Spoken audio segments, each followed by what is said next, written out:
Ele é diplomata, já desempenhou a função de primeiro-ministro da Guiné-Bissau e secretário executivo da Comunidade de Países de Língua Portuguesa. Em todos esses momentos sempre foi escrevendo, mas era importunado pela dúvida se um dia chegaria ou não a publicar. Chegou finalmente esse momento, acaba de publicar o livro Cumos, A Ponte até Nós Mesmos, de que hoje falamos com Domingos Simões Pereira.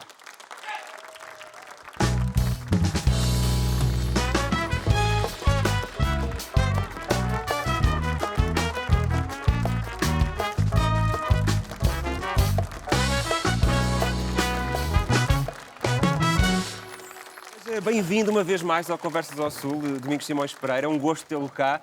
Com o seu Cumos, o seu novo livro, já agora permita-me, para que mostre aos nossos telespectadores, A Ponte até Nós Mesmos, histórias e sonhos em duas vidas paralelas. Acabou de sair, foi lançado recentemente. Exatamente, no dia Ao longo 15. do seu percurso profissional, tanto enquanto engenheiro como enquanto desempenhador de funções políticas, foi sempre escrevendo.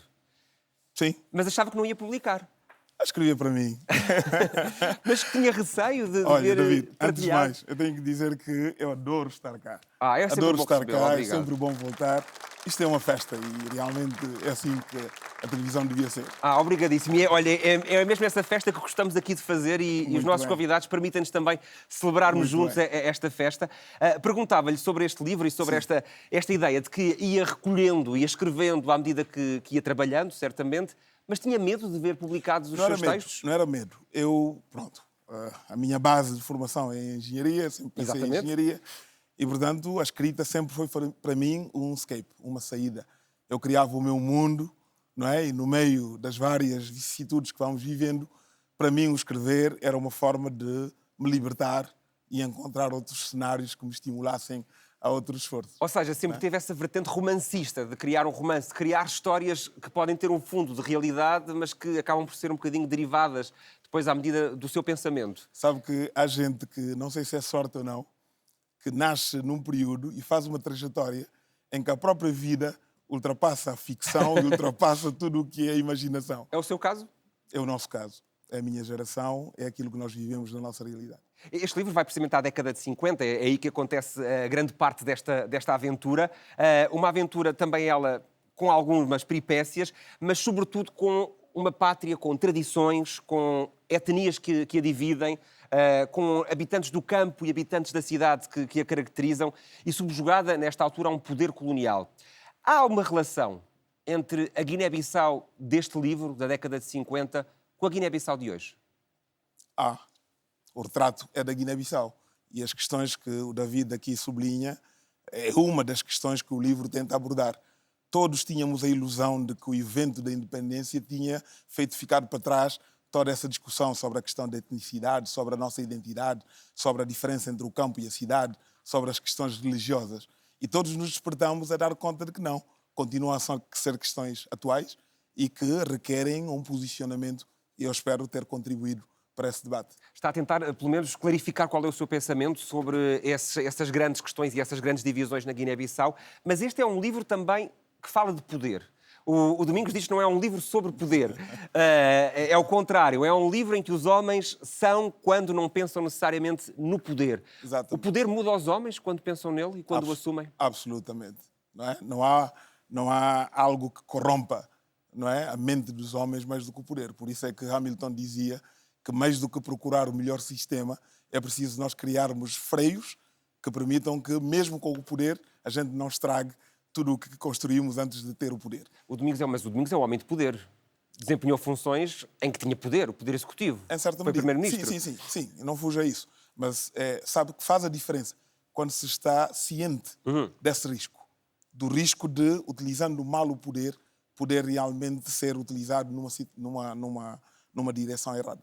Ou seja, o poder pode corromper a mente de quem o tem. Pode. O Domingos Simões Pereira é líder da oposição, tem um mandato renovado pelo Congresso do PAIGC. É a terceira vez em que é renovado esse mandato. É candidato às eleições legislativas, que decorrerão, em princípio, no dia 4. Digo em princípio porque a sociedade civil se tem manifestado apreensiva em relação à data das eleições. Nessa luta que faz pelo poder, essa luta política pelo poder, é porque vê que o poder na Guiné-Bissau não está devidamente enquadrado naquilo que considera ser o desenvolvimento do país? Em parte, mas isso só como um meio para chegar ao verdadeiro objetivo. O objetivo é atender aquilo que são as expectativas do povo. Repara, eu digo sempre que beneficiei tanto, e muitos de nós beneficiaram de muita coisa, de formação, de conhecimento do mundo, de uma visão mundial que temos a obrigação de colocar à disposição do nosso país. Quer dizer, temos a obrigação de trabalhar a favor daquilo que é a expectativa do povo guineense. E, portanto, é tudo isto que nos move.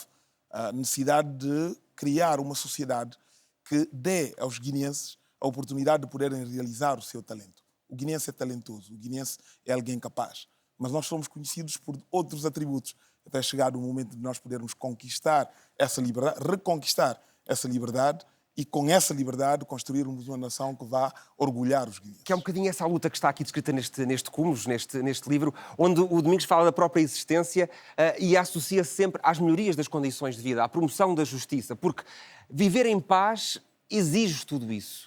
E fala dessa questão da paz, e a paz é o essencial na política.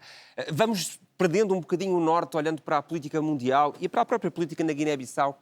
Falta essa vontade de trazer a paz à casa das pessoas, de melhorar as condições de vida dos eleitores, dos cidadãos anónimos, que todos os dias têm dificuldade em subsistir? Bom, primeiro, essa é a magia da escrita, não é? Porque aí temos o direito, certo, não só de sonhar, mas de nós próprios criarmos os cenários que vamos desenvolvendo. Mas, por outro lado, esse é o desafio que se coloca a própria condição humana.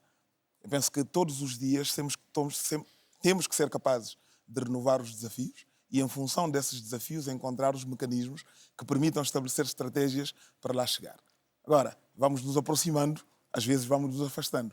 O importante é que a gente não pode se esquecer de viver e, ao viver, podermos contribuir para a melhoria dessas condições. Mas, feita esta definição do que é paz, para si hoje a Guiné-Bissau vive em paz? Não vive em paz porque os direitos fundamentais são permanentemente postos em causa, porque o ser guineense, sobretudo aquele que tem o poder, tem dificuldades em compreender que o próprio exercício do poder é a aceitação dos direitos do outrem, é o respeito pela condição humana do outrem, é toda esta aprendizagem que tem que ser refinada para que um dia possamos realmente nos reencontrar, tal como homem e Cambano se reencontraram em Cumuz, construindo essa realidade. Cumuz, que é também a sua terra natal e que significa essa terra dos afetos, numa interpretação mais contemporânea, essa terra dos afetos ou terra dos abraços. Havendo dúvidas de que as eleições se concretizem no dia 4 de junho, sei que o PAIGC não tem essas dúvidas, ou pelo menos tem pressionado para que tudo aconteça de acordo com o calendário que foi definido. Há risco de vermos uma vez mais a data adiada? Risco há. Basta olhar para a própria condução que se está a fazer do processo, o facto de termos uma CNE completamente descreditada, o facto de o processo eleitoral... Mas eu não queria enaltecer demasiado essa componente.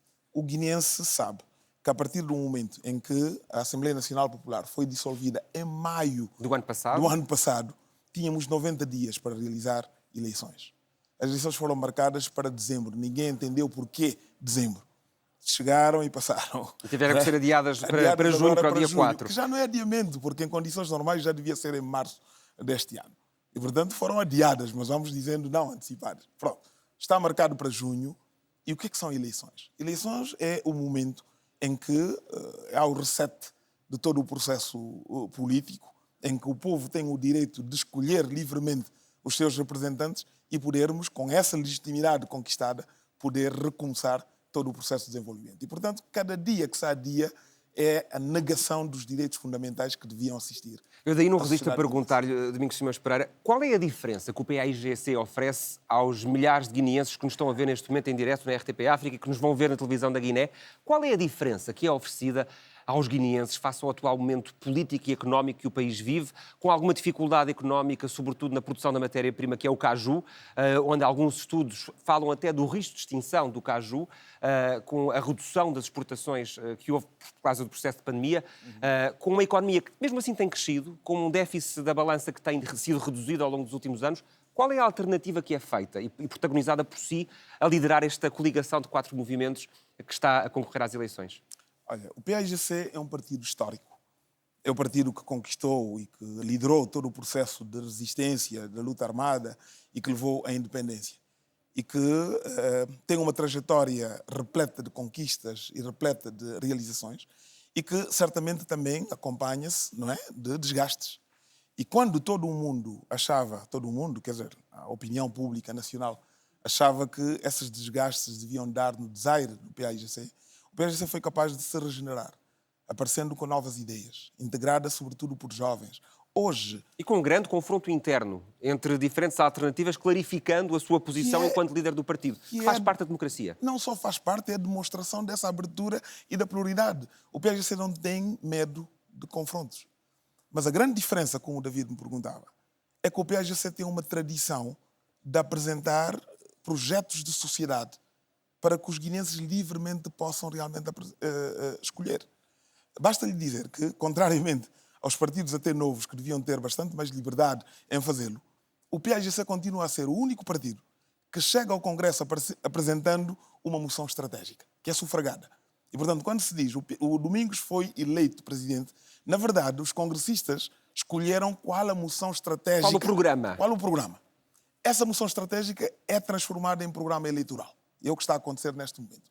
Vamos chegar ao eleitorado, enquanto todos os outros vão dizer votem em nós, porque nós temos esta etnia, pertencemos a esta religião e pensamos desta... O PAIGC vai dizer nós temos este projeto de sociedade. Nós, com este projeto, vamos resolver os problemas dos jovens, das mulheres, das crianças, de pessoas de terceira idade. Vamos apresentar um projeto. E quando se chega à governação, na Guiné-Bissau, pelo menos, a única diferença tem sido quem está a favor das ideias do PAIGC e quem está contra as ideias do PAIGC. Ideias alternativas àquelas que o PAIGC tem apresentado ainda não surgiram na Guiné-Bissau. Mas como é que será a relação institucional, uma vez que o Presidente da República, Umaro Sissoko Embalo, dissolveu a Assembleia, mas manteve a confiança em Nuno Gomes Nabian? Como é que será a relação institucional entre a Assembleia Nacional Popular e o Presidente da República neste clima, se o PAIGC ganhar as eleições? Não, terá que ser sempre, e essa é uma aprendizagem necessária, é que todos nós temos que perceber que aqui não se coloca a questão de eu gostar de David ou David gostar de Domingos. A questão é, há uma Constituição, e a Constituição nos impõe regras, e essas regras devem ser respeitadas. O Presidente da República é uma instituição, tem um conjunto de prerrogativas... E de poderes próprios. E poderes próprios, mas tem que compreender que a sua principal vocação é criar os equilíbrios necessários para que os órgãos de soberania possam funcionar. E a mesma vocação, em certa medida, também existe para a Assembleia Nacional Popular. Também tem o seu poder legislativo, Exatamente. de poder também condicionar Sabe, a governação. É muito interessante porque muitos de nós, e eu gosto, por exemplo, da Constituição americana, mas eu gosto de quando as pessoas dizem que se todos os poderes da soberania americana exercessem até ao limite das suas competências aquilo que lhes está consignado na Constituição, haveria um bloqueio permanente. Sim, o país não andava para a frente. Não Tem que haver andava. compromissos entre os dois grandes partidos, republicanos e Mas democratas. E porquê que anda? Porque eles compreendem que as leis não substituem os homens. Os homens têm que conversar, os homens têm que encontrar pontos de interseção no qual colocam o país em primeiro lugar. É o que tem faltado, infelizmente, ao nosso país. E para que a história também ela não se repita, não é? E que haja essa ideia de uma paz continuada e do desenvolvimento do país. A comunidade internacional tem feito o seu papel, está atenta àquilo que se passa na Guiné-Bissau, tem sido uma fonte ativa de pressão para que os poderes executem as suas funções de forma livre e democrática? Tem feito. O David lembrar-se-á que, na primeira passagem que eu tive por cá, disse que essas instituições só sobrevivem porque fazem menos do que aquilo que prometem. Se fizessem tudo o que prometem, não teriam condições de subsistir. Ninguém quereria fazer parte delas. Não é isso, não é isso. O problema é que os países estão tão ciosos daquilo que chamam de soberania que não delegam a essas estruturas competências para intervir. Mas Timor-Leste está a acompanhar o processo eleitoral de forma muito próxima já há muito tempo, não é? Um dos países participantes e observadores. Sim, ajudou-nos em determinada altura, não só no processo de Mas recenseamento. podemos acreditar no processo eleitoral que vai decorrer no dia 4 de junho? É muito difícil dizer quando já os pressupostos não estão a ser cumpridos. Mas eu penso que ainda vamos a tempo. Ainda vamos a tempo, por exemplo, vimos agora recentemente em Santo Tomé, onde a comunidade internacional decidiu não só estar presente nas vésperas da eleição, mas acompanhar todo o processo.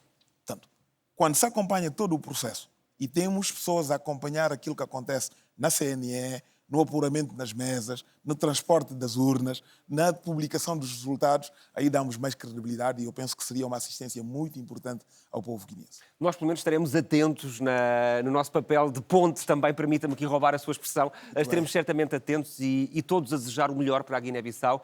O país merece e os guineenses, esses sem dúvida que merecem o melhor. Domingos Simões Pereira, obrigado por ter estado esta noite connosco. Recordo, o livro de Domingos Simões Pereira, Como a Ponte até Nós Mesmos, já está disponível em todas as livrarias, vale a pena ler. É uma história, uma amplíssima história passada na década de 50 e que fala muito sobre um retrato real do que é a Guiné-Bissau nesta altura e que tem reflexos ainda hoje. Domingos Simões Pereira, muito obrigado por ter estado esta noite connosco. Obrigado.